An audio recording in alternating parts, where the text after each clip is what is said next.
Big players यानी कि institutional traders होते हैं, ये स्टॉप लॉस को कैसे हंट करते हैं? दोस्तों, ये जो बिग प्लेयर्स होते हैं, ये दो तरीकों से रिटेलर्स के स्टॉप लॉस को हिट करते हैं।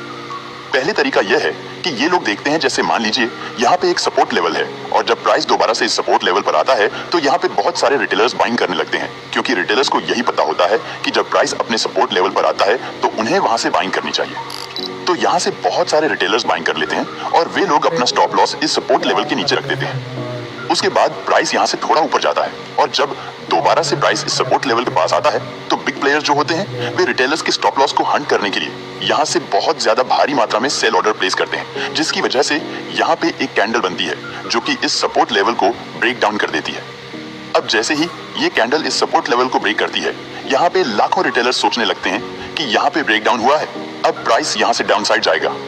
यही सोचकर बहुत सारे रिटेलर्स यहाँ पे ब्रेक पर सेल करना शुरू कर देते हैं, जिसकी वजह से प्राइस में और ज्यादा सप्लाई बढ़ने लगती है और प्राइस यहाँ से डाउन साइड चला जाता है और जितने भी रिटेलर्स यहाँ से बाइंग किए हुए होते हैं उन सभी का स्टॉप लॉस हंट हो जाता है, यानी कि हिट हो जाता है और उन्हें लॉस हो जाता है।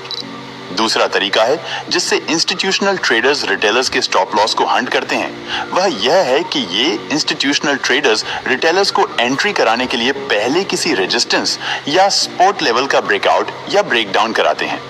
जब उस ब्रेकआउट पर रिटेलर्स एंट्री बना लेते हैं तो बिग प्लेयर्स मार्केट को हमारे विपरीत ला देते हैं, जिससे हमारा स्टॉप लॉस हिट हो जाता है और हमें लॉस हो जाता है, यानी कि यह ब्रेकआउट फेल हो जाता है। इसी दो तरीके से इंस्टीट्यूशनल ट्रेडर्स रिटेलर्स के स्टॉप लॉस को हिट करते हैं। मुझे उम्मीद है कि आपको जो मैं बता रहा हूं वह अच्छे से समझ आ रहा है।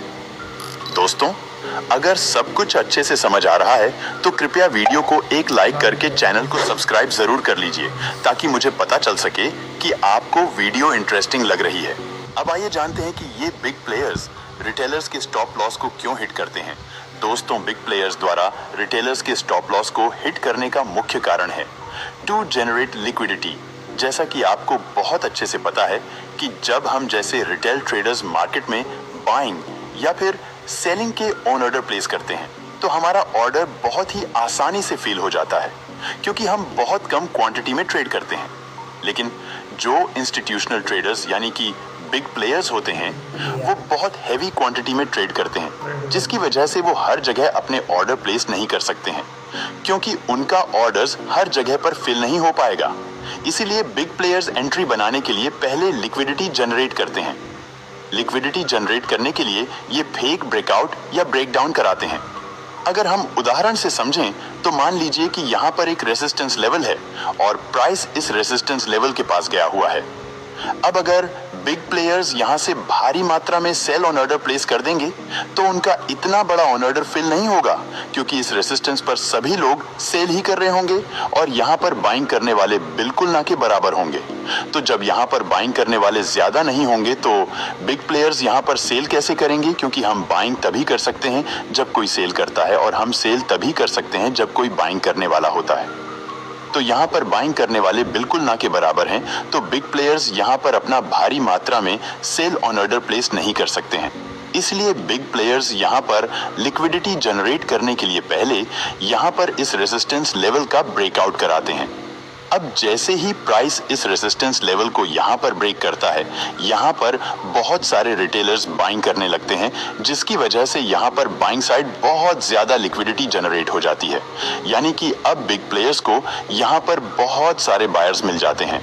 तो अब बिग प्लेयर्स यहाँ पर अपना भारी मात्रा में सेल ऑर्डर प्लेस कर देते हैं और उनका ऑर्डर आसानी से यहाँ पर फिल हो जाता है। जब यहाँ पर बड़े खिलाड़ी भारी मात्रा में सेल ऑर्डर प्लेस करते हैं तो प्राइस यहाँ पर इस सपोर्ट लेवल को दोबारा से ब्रेक कर देता है। अब जैसे ही प्राइस यहाँ पर इस सपोर्ट को ब्रेक करता है, यहाँ पर बहुत सारे रिटेलर्स भी ब्रेकडाउन को देखकर सेल करने लगते हैं, जिससे यहाँ पर बहुत ज्यादा सप्लाई बढ़ जाती है और प्राइस यहाँ से डाउन साइड चला जाता है और जितने भी रिटेलर्स यहाँ ब्रेकआउट पर बाइंग किए हुए होते हैं उन सभी का स्टॉप लॉस हंट हो जाता है और ये ब्रेकआउट फेल हो जाता है। एग्जाम्पल के लिए आप इस चार्ट में देख सकते हैं कि यहाँ पर प्राइस ने इस रेजिस्टेंस लेवल को ब्रेक कर दिया है। अब इस ब्रेकआउट पर भी बहुत सारे रिटेलर्स बाइंग कर चुके होंगे और वे लोग अपना स्टॉप लॉस डाउन साइड रख चुके होंगे। जब इस ब्रेकआउट पर बहुत सारे रिटेलर्स बाइंग करने लगते हैं तो यहाँ पर बाइंग साइड पर बहुत ज्यादा लिक्विडिटी बढ़ जाती है। अब बिग प्लेयर्स यहाँ से भारी मात्रा में सेल करना शुरू कर देते हैं, जिसकी वजह से प्राइस यहां से डाउनसाइड आने लगता है। जब यह वाली कैंडल इस सपोर्ट लेवल को ब्रेक कर देती है तो मैं यहां से अपने सेल साइड के ट्रेड में एंटर हो जाता हूं। उसके बाद मार्केट में क्या हुआ था देखिए।